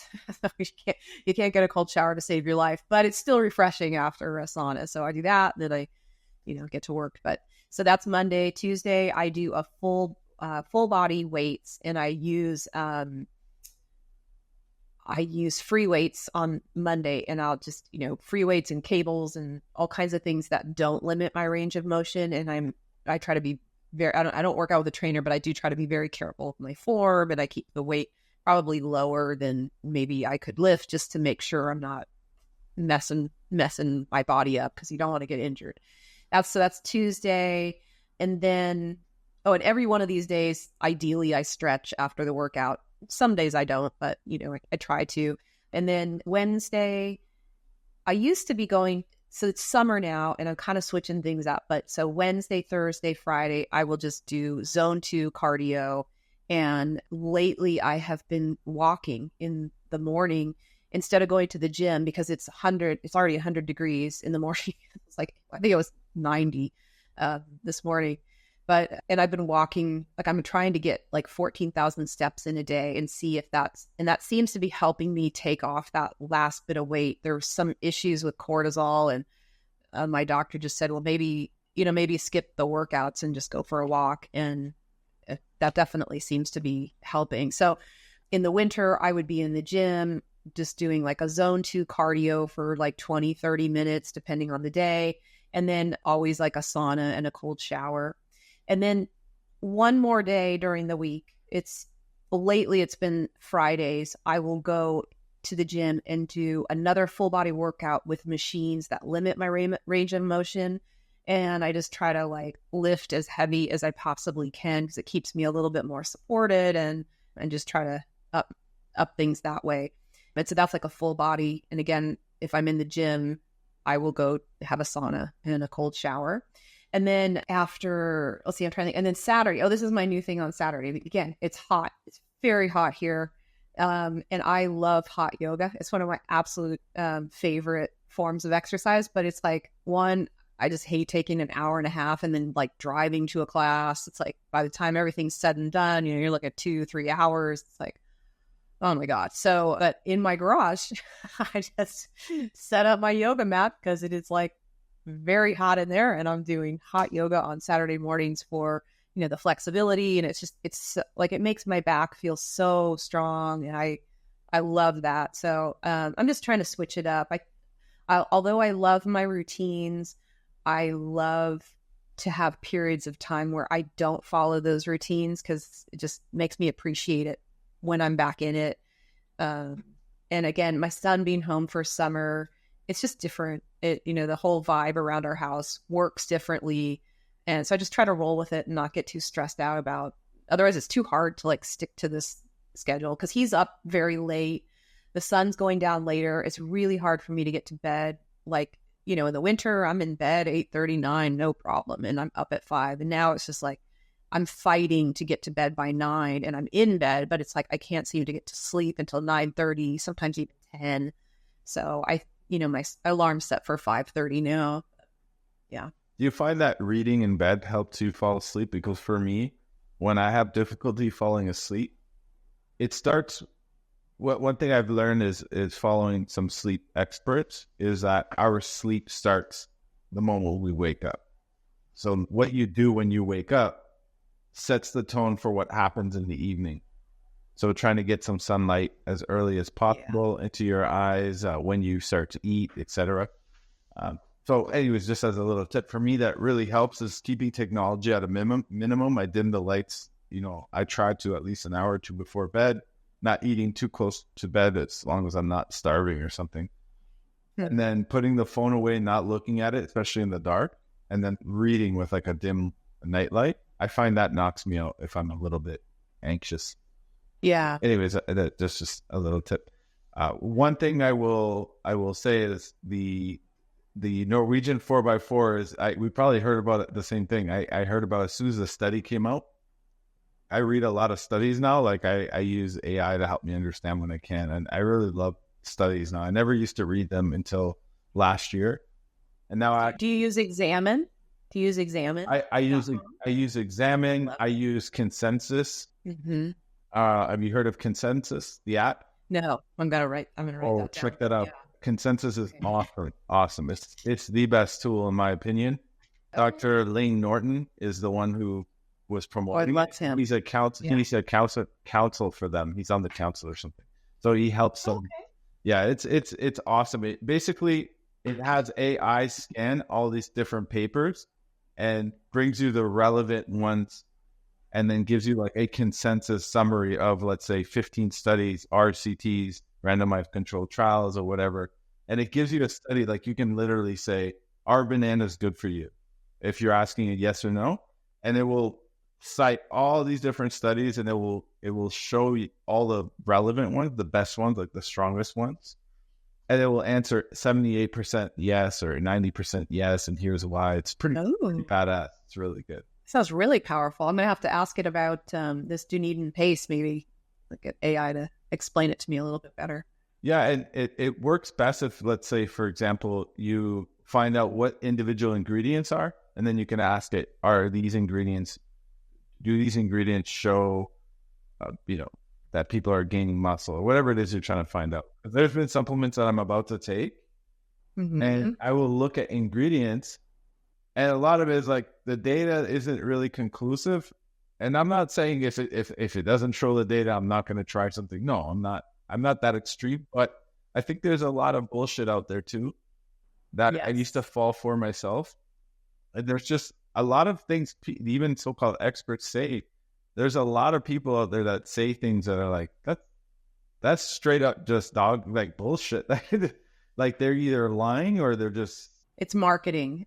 There's a lot of people in the health industry are just marketing companies, that have created products, and they're not necessarily people with health backgrounds that have created the product. That's what I'm learning. And I'm like, ooh, that's, so like you, I'm careful. And plus I've had so many different problems, like the moringa, right? Dr. Patrick talks about that. And I was doing up to like a tablespoon a day, because I think she talks about that. Well, I think it was messing with my thyroid, because that's when like everything just started slowing down. And so then I started looking at, there's goitrogens in there. Okay. And so I just stopped doing a tablespoon. I just stopped completely, and everything kind of worked itself out. And it was the same thing because I was also not cooking my greens. So I was just having a significant amount of goitrogens, which block the uptake of iodine in your thyroid. So, I wasn't developing a goiter, but, thank God. But it's just like, these are things you don't know. And if it's something you're going to eat or take every day, you should probably look at, is there any potential negative ramifications of that? And also just tune into your body. But I'm like you, I like to look at like, hey, is there any reason to add this? That's why I try to keep things really, really simple. And because I do think there's a lot of marketing out there. I always go back to like, there's these people in the blue zones. They've lived long, healthy lives. They are not on a bunch of different supplements. That's for sure. I mean, I'm sure their food sources are full of micronutrients that we don't get in our food. But, I just always feel like simple is so much better. Just start very simply and slowly build a program that definitely works. And if you're going to do it every day and you're going to pay for it, you should take the time to research it. I use Consumer Labs. That's another one that I use to like research products that, and many companies, reputable companies, saying they're selling, 500 milligrams of whatever is supposed to be in there. And then Consumer Labs will test it and they find, 100 milligrams of whatever that active ingredient. So if you're going to invest the money, you should make sure you're getting what you're paying for. Yeah, absolutely. There's a great blog post by Tim Ferriss. I don't know the exact one, but if you look it up, I'm sure you'll find it. But he has a saying. He says there's no biological free lunches. If I'm not still here. I like that. And it really opened my eyes. It was the first time I ever heard that. And the idea was, listen, just because it's not medicine that a doctor prescribed doesn't mean it's not making changes in your biology. There's like, so you got to be really careful if you're taking vitamins, mineral, whatever you're taking in supplement form. He's like, there's no biological free lunches, and it could really mess you up, even though it's quote unquote natural. And I've never really been someone that popped a million pills, and I'm not against supplementation. I think supplementation is great. I think it's necessary for a lot of people, but there's a reason why it's called a supplement. It's to supplement your diet, not replace it. And most people aren't doing the basics well. Yeah. And it's like, I have a friend who doesn't sleep well, and he's talking about magnesium and this and that. And I go, dude, before you talk about TRT, why don't you sleep? Like, maybe get the morning sunlight, get the exercise. Like, yeah. Sleep like 3 hours a day. Oh. And he go every week. Listen, at least twice a month, he goes over 24 hours without sleep, sometimes 48 hours, and he blacks out. And I'm like, dude, TRT, all these things are not going to help you, man. Like, you need to sleep, and also you need to eat. Like, you fast for a day, but then you binge eat all day. Like, all these bad habits. Mm. You know, and he's like, oh, I work out. He looks good, fit. I go, but you're not doing the other thing. So I think you got to get your house in order first, and then look at, okay, maybe I'm low on a certain micronutrient. Let me look into it. So yeah, consensus. I can send that to you if you like, but if you look up consensus I think it's .ai, or if you. I wrote it down. Yeah, I'll look for it. It's my favorite. Because I follow Examine as well. And I even canceled the Examine because I just thought it had a very complete thing. Yeah. This is good because I'm doing some research like on, I'd been taking zinc, and then because it looked like, through, my blood testing that I needed it. But then I'm learning about like, too much zinc, you need to be watching your copper level because like that will reduce your copper. And then iron, like those three all kind of work together. But then it's like, I know there's some research on taking too much iron can be very bad for Alzheimer's if you don't need the iron. But it depends on what you need. Like every body is so different. And I'm kind of thinking, I have a feeling I do need some iron. So I'm researching like where to, because I know there's like specific ways to test for that. There's always, tricky ways to, you can't just go like, oh, in my blood, it says I have enough, because that doesn't necessarily, that's just what's circulating in your blood, not necessarily what's getting uptaken in your cells. So anyway, there's all these things, all this to say, all this stuff works together. And so if you don't know where to start, I always feel like get some basics, just take a multi then, because that'll have like everything, So I as far as supplements, I don't take a multi, but I do take a B complex. I take fish oil, or, a EPA and DHA, and omega. And then I take vitamin D3, K2, and I've been taking 5,000 IU for over a decade, and I've had no issues. Again, that's, something I have regularly tested. It's never been a problem. I also I wrote it down. I want to make sure I got this right. I don't miss anything. But yeah, the HRT, magnesium. So again, this is something specific to my body. I need about 400 to 600 milligrams of magnesium a day just to function. So I do that. And like I said, I was on zinc, but I've kind of stopped that just for now. And I will talk to my doctor about that and look, to kind of do the research on the zinc and copper and iron and figure out how we can look at that. I take the Novos, and I take nicotinamide riboside.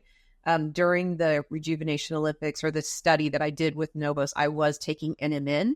But before we had started it, I was taking NR. And right now, I think I kind of feel a little better on NR. I'm about to take a break from NR and NMN and just see how I feel, and add, each one back and see what happens. And then I have been experimenting. I added quercetin, just like one little quercetin in the evening, and I'm going to retest my pace of aging here and just see if it makes any difference. And then if I have some sugary meals or something on the weekends, I will have some berberine with it to just try to do whatever that can to offset the glucose. So that's it. I don't do 100 pills a day or anything. I try to get the basics right.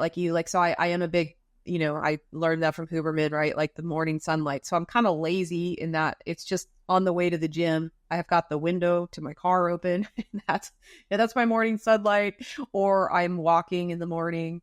And then I also, my new thing with exercise, I've added an evening walk as well, somewhere around 7:30, 8 o'clock. Once the sun has gone down, it's 100 last night, I think it was like 101 when I was walking. So I feel like hopefully there's some heat shock proteins I'm getting from that because I'm not doing as many saunas. But where's I going with that? Yeah. And then at bedtime, if like say it's been a half hour and I still can't settle down, I've been taking valerian root at night, like 400 milligrams, 200 to 400 milligrams of valerian root. Or if I'm like really stressed, that really, really helps. I'm trying to think if there's anything else I take at night. I take magnesium 3 and 8 at night. That's about it. I'll give you a tip that worked for me. I don't know if it would work for you. Do you have a bathtub or a shower, stand-up shower? We just have stand-up shower. Ah, damn. Yeah. We just installed a bathtub, so I'm happy because I used to do baths and I didn't for a while. Anyhow, I found that for me, this was night and day difference. If I found I was unable to unwind at night, I would do an Epsom salt bath. Yeah. Really, really hot. 15, 20 minutes, I would read and have like candlelight, whatever. It was like, I would do that with water and some electrolytes. And then I'm telling you, I could barely walk to bed. Like my legs were noodles and I would just crash. And I had crazy dreams. Anytime I did that, I would have crazy dreams. So unfortunately, you can't do that. I can't do that. No. But I am always hopeful that it's like, well, I'm out in 100-degree heat, and then I come in my bedroom is like 74 degrees.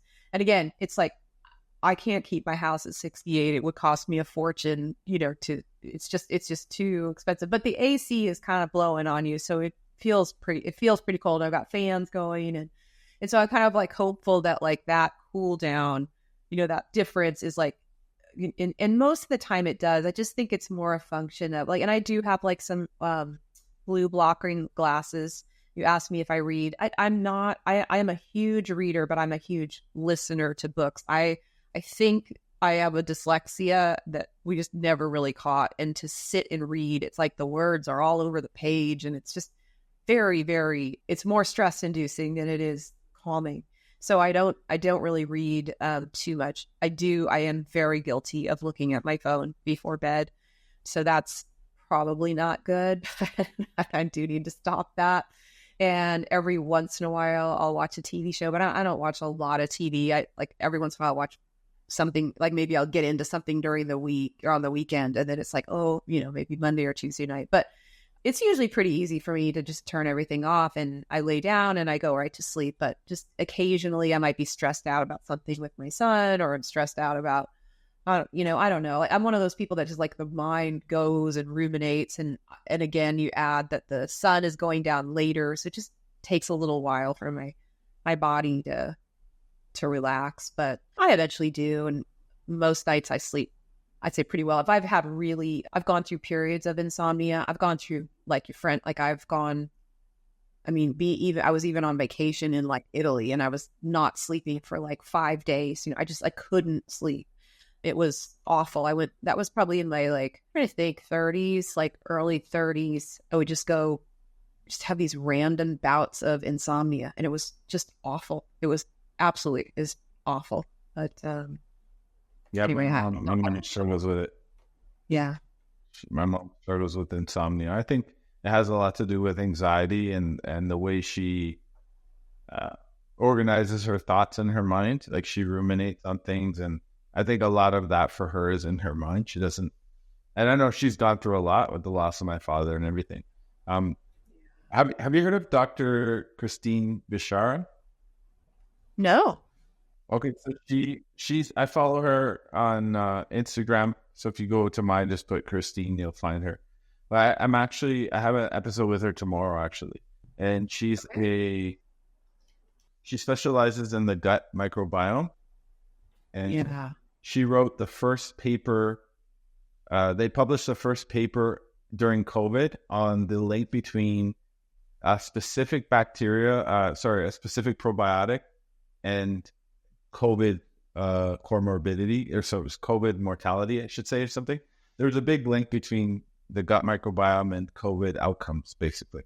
So she has a book coming out in the next few weeks, and I'm excited to talk to her. So something that I'm sure you'll find fascinating. I have a lot of questions. I will. She's awesome. The microbiome is fascinating to me. Like if I if I could get through chemistry and biology and like that's what I would go back to school and study that. Like, I mean, it just to me seems so fascinating. I'm always like, so my kitchen, like I'm in a townhome and I don't have a garden, but like that's like all the things I'm growing. You know, we've got kombucha and I'm making the beet kvass and I've got the sourdough going and I've made sauerkraut and I'm always like always ferment. You know, my son, we were living in Dubai at the time and he's like, yeah, you tell all his friends, oh, we're fermenting things. Well, you know, like it's illegal to have alcohol there if you don't have, you have to have like a special, you say like a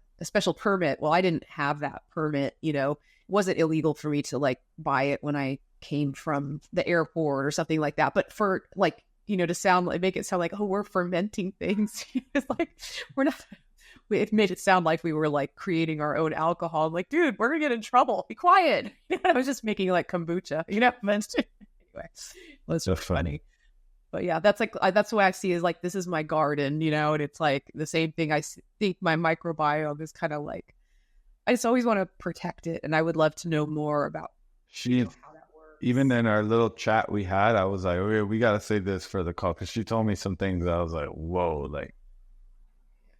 She talks about simple supplementation, inexpensive, that things that people can do that can literally change their life. She has a lot of papers that are being published right now. So that's brilliant. I'm excited. So I'll definitely share that with you as well. Even before it's released, I can share with you my notes on what she recommends and different things she looks at. So you said you mentioned Novo. So what are you taking with them specifically again? Was it, you said there's two different things, right? Yeah. So Novos, I think they have 3 products now, but I take Novos Core, which was their original. This is the main thing that they made. So it was, boy, it's got a lot of stuff in there, and I'm going to mess up what's in there. But fisetin is one of them, you know, one of the ingredients, and that's for, I'm going to forget the name of this, what it does. Anyway, if you tell me the 3 names, I could even look it up. It's a senolytic. I can even look it up and put it into the notes, etc., and attach PDF. Yeah, so there's like a bunch of different ingredients in there. So let people research that. There's glycine, there's alpha ketoglutarate. There's magnesium malate in there. There's a few different things in there. Like there's a mix, and it's a wonderful formulation. It was full. Like I was going for the fisetin, but then it was like, oh, it has this and it has this. These are these other things that I was like reading about. So anyway, so it's a mix. And then during the study, they also make Novos Boost, which is basically NMN. It's just their own NMN, and it's review. You know, like I think there's some question about how much NMN is in different supplements, but theirs is, you know, reviewed and tested and everything. So I during the study was taking that as well, because that was part of the, you know, their study. So I just did that. And what else did you ask me about? What was the other one? That was it. I was just curious what the Novos was again. I know you mentioned everything. So in your opinion, out of everything you've done or stopped doing, what would you say is the one that had the largest impact for you? And it could be whether it's food or exercise, etc. What would you say is the one thing you've done or stopped doing that had the biggest impact as far as longevity goes? As far as longevity? Whoa, that is hard, because like I'm big on sleep. I think like that's the magic secret sauce, is getting the sleep. I think, I mean, for me, not to sound like an ad, but it is like for longevity, for that marker of longevity, Novos definitely slowed down my pace of aging for sure by, what was it, like 8%. And I was going through one of the most stressful periods of my life and not sleeping and not, you know, and I was just like, well, I'm in this study. I got to take it as they've asked me to take it. And I didn't want to mess it up. They seem like nice people, you know, one of those people, you know, it's like, oh, I told you I was going to do this, so I'm going to do this. And then I proceeded to go through a very, very stressful period. And yet my pace of aging still slowed down. I mean, I wasn't eating vegetables. I was going to In-N-Out Burger. I was, you know, maybe fasting, but only because like I was so stressed out, I was forgetting to eat, and I was definitely not sleeping regularly. But again, I was like, well, I'm in the study, I'm going to take it. And then when they asked me to take that second, test after this first 6 months, I was just like, oh my God, this is not going to be good. I said, are you sure you want these results? You don't want to wait another, while I kind of calm down. And no, so it had slowed down my pace of aging, even with all of that, by 8%. And so I don't work for them. I have zero to gain. I don't know anybody there. I don't, I have like nothing to gain by telling people this, because like we've kind of alluded to, like there is a lot of junk out there in the market, that market space. And this is a really good product. And so I feel good telling people like, like if you're going to take one thing for longevity, take this. But before you even take that, get the basics right, get the sleep right. And the sleep gets better if you exercise a little, and you don't have to be a warrior. Just go out and start, open, use that James Clear kind of thing, is like, if you want to start working out, just commit to 10 minutes every day. Don't commit to, I usually am there at the gym an hour and a half, but like just start with 10 minutes and open the space for that to happen. And, doing that, exercising will help your sleep, and then your sleep will help you feel better and more motivated to exercise. And then just slowly start, turning around the diet. Like you already know what's bad for you. You're doing something that's not, like I think most people, if you just tune into your intuition, what's like, if you're eating a bunch of Doritos, well, that's not good for you. So, okay, like get that out. But if you can't get it out, then focus on adding a bunch of vegetables and the protein, because then you will not be hungry for that junk. But anyway, they all kind of work together. You've got the things for longevity, are sleep, exercise, diet, and then that fourth little magic braid is the supplements. And if you're going to me, Novos is a great supplement, but I would do that as a last piece of it. You got to get those other things right first. So as far as longevity in general, I would say Novos is probably the biggest impact. But as far as just general health and well-being, I'm a big proponent of sleep. You got to get that right and do whatever it takes to get it right, which usually means a little bit of exercise, eating right. You have to get a bunch of things right to get the sleep right. Yeah, the closest thing we have to, I would say, a magic pill that just solves everything would be sleep. It's like the amount of miraculous things, and exercise, strength training specifically. Yeah. One more thing I was going to add, though, that also really, really, really helped my sleep. Like insomnia gone. I meditate every day at 1:00. So I learned transcendental meditation in 2019 when I was going through a divorce. It was very, very stressful. I thought, I'm going to go try this. And it was like, whoa. Like I was just shocked, because you're meditating during the day. You don't sleep during the meditation. And yet it had such a big impact on my sleep at night. I still don't understand how that works, but I know if I, like on the weekend, sometimes I don't meditate, we're out, we're busy doing things, or like say I'm traveling, like I was in Spain walking the Camino every day with friends. Well, I wasn't meditating every day. And it definitely like cut into my sleep a little. Like my sleep just isn't as deep or as restful when I don't meditate during the day. And I still don't understand how that works, but they definitely go together. So if you don't meditate and you don't have a lot of time, it is hard to stop during the day, but there are a lot of apps out there, even like binaural beats. You can just Google that. There's a bunch on Apple Music. Listen to some of those if you can't stop working, but it does kind of calm the brain down and helps you focus. So, yeah. Nice. How long do you meditate for? So I was doing transcendental meditation. That's what I've learned. And you're supposed to do it 20 minutes twice a day, but I don't. I just do 20 minutes once a day, every afternoon. And then sometimes if I'm kind of tired and I have 10 extra minutes, I'll take a little just 10-minute power snooze. That's good. So meditation, I go off and on with meditation. Sometimes I've had periods where I do it all the time, and then I'll go times where I don't. And I just quiet my mind a little bit. I guess that's meditation, but where I would say I have a meditation practice, I am up and down with it. Yeah. And I do notice a difference when I do just quiet my mind and just sit still and try and slow the thoughts down. It makes a huge difference, even like the next day. Yeah. But it's cumulative. It builds momentum. It's like a snowball. over time, you start to notice you're able to focus more, able to control your thoughts a little bit more, your emotions. On the topic of emotions, how important do you think are emotions? And I will wrap this up shortly. How important do you think emotions are in the whole, health span, your health, all of that?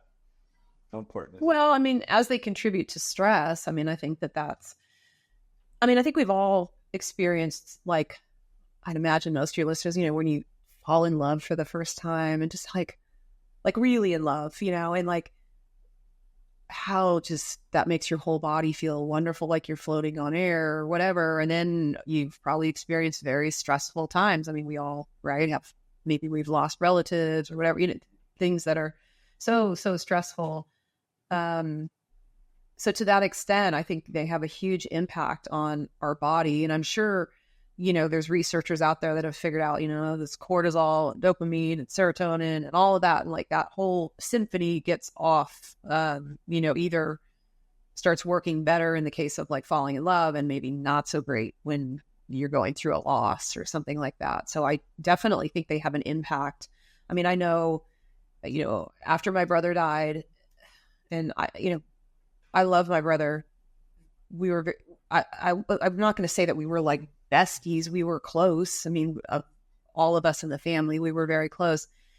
And after he died, it took me 10 years to get my head around, like, this is what happened, because it was so sudden and so violent. And this happened on New Year. It was the December 29th. And so I had just seen him for Christmas, and then he wasn't there for New Year's. And so for the next year and for the next 10 years, every Thanksgiving, as soon as Thanksgiving would come around, I would get this burning in my throat. And like, it was just like, I couldn't even control it. Even I would try to meditate. I would try to do all the things I could, but it's just like knowing that this anniversary was coming up. It just was so, and I can't imagine that doesn't have an impact on my body chemistry. I mean, it took, like, once I think I'd moved away. And then when I finally came back and was back home again and celebrating like Thanksgiving with my parents. And, it had been 10 years, and it's like, now I don't get that anymore. But it is like, for me, for whatever reason, when I go through a stressful period, it's like, I feel it in my throat, I feel it in my gut. And then I get this feeling inside my whole body, like there's broken glass, like the inside of my body is broken glass pushing out. And I'm sure that has an impact on my cellular biology. Why else would I feel it? So it's always like, when I start getting those feelings, it's like, okay, you gotta calm down, you gotta meditate, you need to stop what you're doing, just focus, regroup and refocus. And I've just really learned to like pay attention to those things, because as if you're asking me the question, like, yeah, I think it's like critically important that we pay attention to our emotions and what they may or may not be telling us. I mean, sometimes like we just have emotions. Like I said, I was walking around with kind of this low grade depression, and then not having the heavy metals anymore just literally removed that. I mean, not to say that I don't get depressed anymore, but I just don't walk around with it all the time. It kind of, what is this feeling? But yeah, I think they're a definite signal. Like I know that, like, again, we were talking about, it's like your thoughts create your emotions, and your emotions create your actions, and then your actions create your thoughts, which then create, so there's a little loop that keeps going round and round. So if we can manipulate those and manipulate somewhere along that chain for the positive, I think you can do some good things with your life. Yeah, those are traumatic experiences that stay with us, even there was, I have several of those in my life, even the time with my father in the hospital, there was definitely some moments that were like, I didn't realize how much of an impact it had on me until it like shows up in a dream. Or I still have moments where I grab my phone to call him, and I'm like, oh, so I don't pick up. I'll make a joke. I have a pretty like crude sense of humor, so like the asshole won't pick up. It's just because he would love that, right? Like that's how he goes too. But it's like so annoying. I want to call him right now. It's like, but actually, I'm gonna suggest this for you. I think you seem like that person that will look into this. So there's this meditation called the Silva method. I don't know if you've ever heard of it. Like SILVA? Yeah, the Silva method. So it was pioneered by this guy named Jose Silva. He had like 9 kids, and he used to try hypnosis on his daughters, and he actually started to, I don't know how true this is or not, but apparently she was able to like start reading. One of them was able to read his mind during the meditations. And like she had like clairvoyance, like psychic abilities and stuff during these like heightened states as little kids. I actually believe him in what they talk about. But anyways, I did like a course and I read all their stuff. I went through a phase where I like really liked the Silva method. It's just a form of meditation. The whole idea, long story short, is to slow your brain waves, which is what the whole purpose of all meditation is, to slow your brain frequencies to like alpha or theta waves. Monks can go even to like gamma, I think it is, which is like you're basically dead. So, Crazy. long story short, they have this one exercise that's called the laboratory of the mind. And the idea is you go into, they call it your level, which is like you slow your brainwaves down and you imagine this like laboratory where it's all these people there. And the idea that came to mind for you is maybe your brother could be there. And when you're there, you can have a conversation. I do that with my dad. I do that with like people that I even haven't met that I like admire, alive and dead.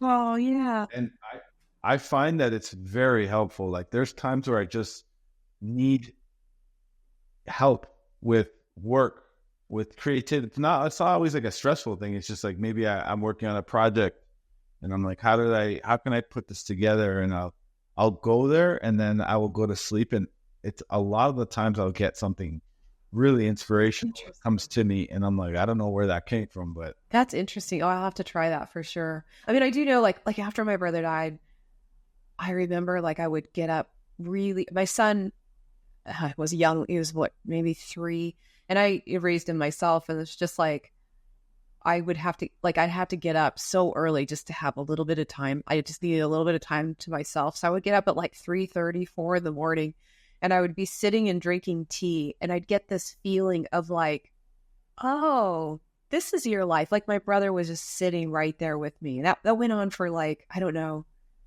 God, over a year. It was like, and as I call it, like having tea with Joe every morning, you know. And I mean, like, for whatever reason, we had this silver spoon that was like his baby spoon. My mom gave me that, so I'd have that, and like I was having tea every morning, and it was just like, it was like having a like conversation with my brother every morning, you know, like, oh, like I miss you, or like there just was a lot of that. Like I just felt like he was sitting right next to me every morning when I was just kind of, you know, again, just gathering my thoughts for the day before all the 3-year-old chaos started. Yeah. So it just came to mind. I thought maybe it would. Yeah, I'm going to check it out. That sounds really interesting. I think we touched on a lot of different things. We talked on your exercise routine, your diet, supplementation, emotions. And what about a support group? Do you have any support group? I know now it's expanding with this whole new popularity. Well, you know the 3. You're beating all these these Did you know that they've changed the leaderboard? I don't know if you've gotten on there, but I'm no longer on the leaderboard. They're liars.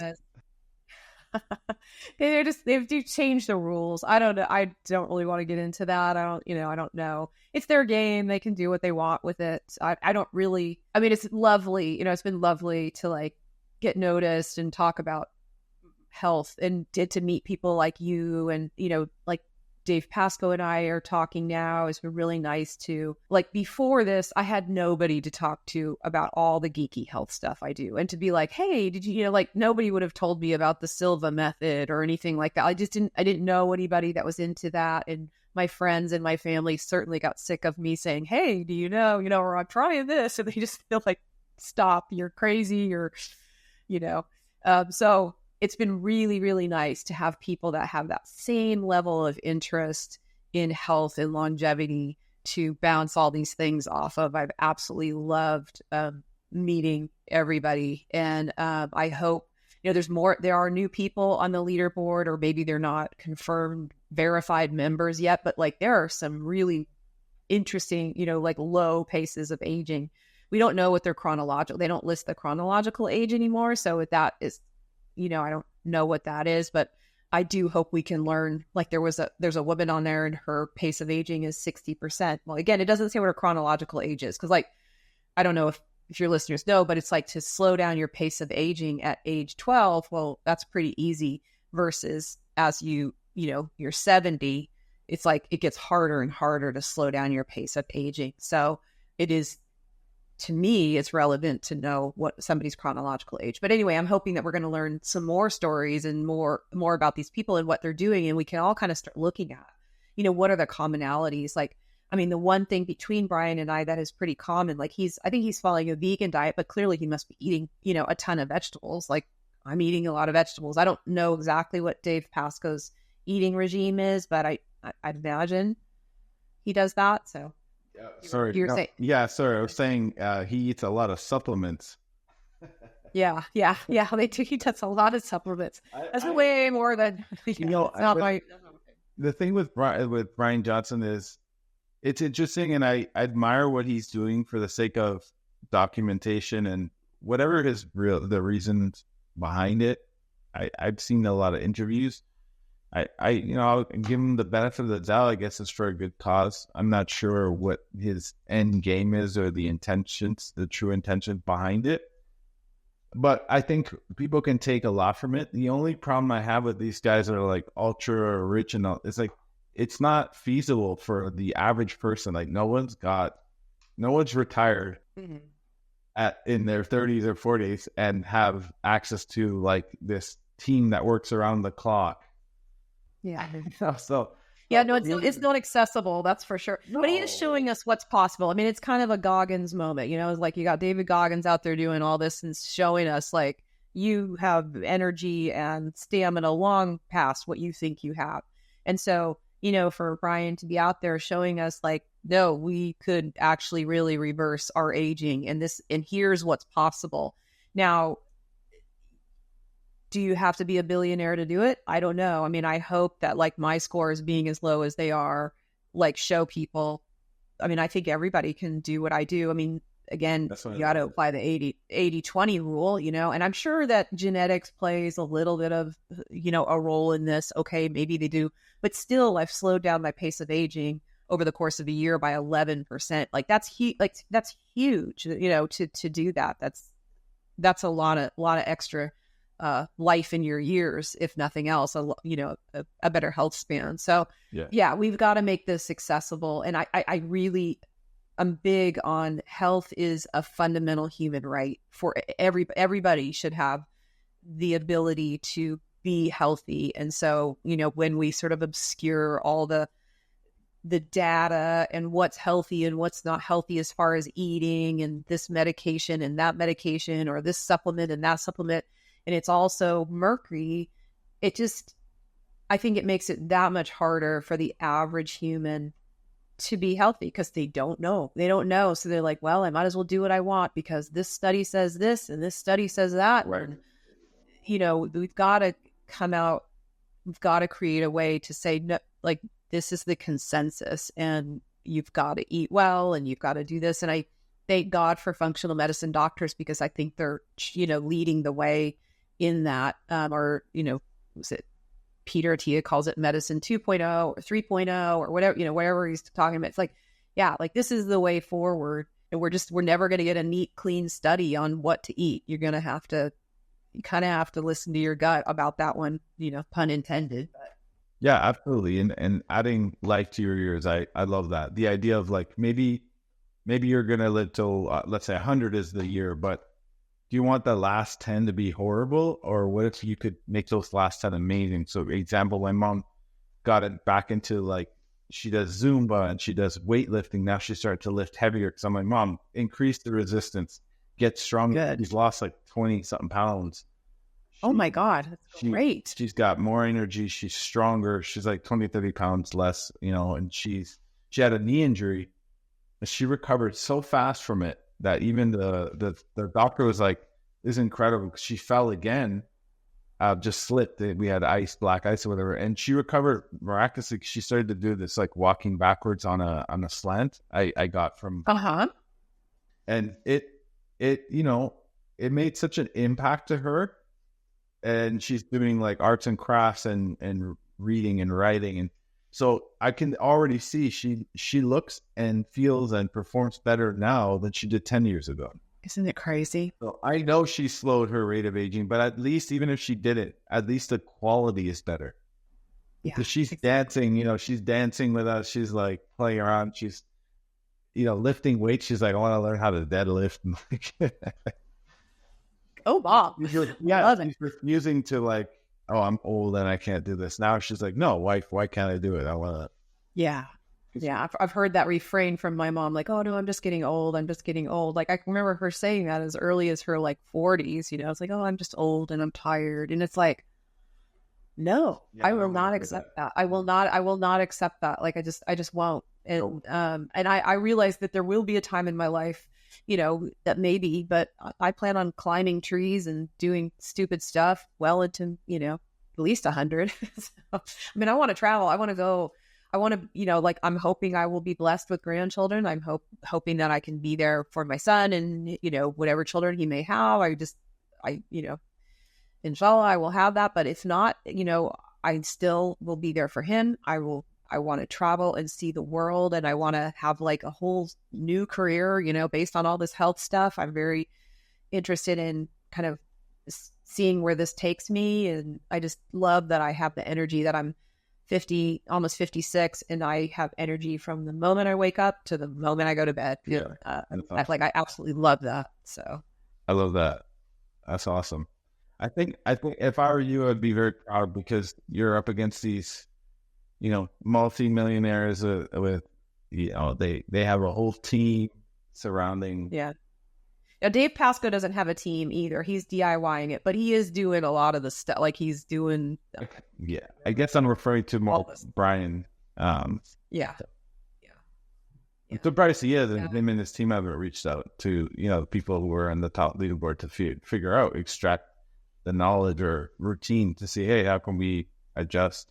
I don't know. And I don't really, again, like you said, I don't know what his intention is to do with all of this, but it is, he was talking about on one of his recordings, like this takes energy and focus, and it's nice to kind of put it in perspective. And again, I just find it interesting, like what protocol are you using? What protocol are you using? Like, and not so much your overall pace of aging, but the difference. So like if I'm 60 years old and I can slow down my pace of aging by 20%, well, what protocol am I, like, what are you using? Because that's clearly working, and that's to me more interesting than what is your absolute pace of aging, because I just have to wonder how much genetics plays in that, and how much time in, like, I've been doing this stuff for a very long time. And when I hear about Bryan's story and starting Venmo, and, it sounds like it was kind of a junk food diet, a lot of late nights, a lot of stress. I'm sure that had an impact on him. And, right. During those years when he was doing that, I was already following this vegan diet. Right. I was working out, so it's like time. I'm sure the time spent focusing on your health also has an impact. Absolutely. Cumulative effect. And I would also be curious to know what's the 80-20. In other words, what's the 20% of the things you're doing or not doing that's giving you 80% of those results? Because I think there's, people might be doing a lot of things that aren't really moving the needle. And we might think we are, right? And really spend a lot of money on them. They better move the needle, but they don't. Just literally be the increasing your VO2 max could just be a huge proponent. I'm not saying it is. I'm just saying you never know, right? What could, exactly. Or even the meditation, slowing things down. Who knows? It's interesting because there's so much going on in this world that I find it fascinating. But for me, I think having a resistance training program that incorporates progressive overload, I think improving your VO2 max, I think getting a good quality sleep, avoiding processed food as much as possible, and having good relationships and, laughing, enjoying the ride. I think those are like the foundation. Yeah. And then filling in the gaps with supplements and pharmacology of whatever nature, medicine or not needed. I think I think that's really going to hit most of the bases until we reach a point where science catches up and there is maybe a machine that you can go into that rejuvenates all your cells, or Wouldn't that be nice? You just like Elysium. Yeah, Elysium or something, like, yeah, it's like a fountain in youth. You could go like into some tub and then walk out. 20 years old again. Yeah. I don't know. I don't even know if I want that though, you know? I want that. Yeah, Sure. that's like, go back to that dark and light, like. No, but let's physiologically, I mean, though, if you could have the knowledge you have now, but be in your 19-year-old body or 20, I would do that for sure. Oh, yeah. It's crazy, right? There's nothing unethical about it. I would do it. Why not? That'd be cool. Well, I just always think like, okay, if I can live another 50 years, vital 50 years, not just, you know, in a walker, in a wheelchair, but, you know, having the wisdom that I have now.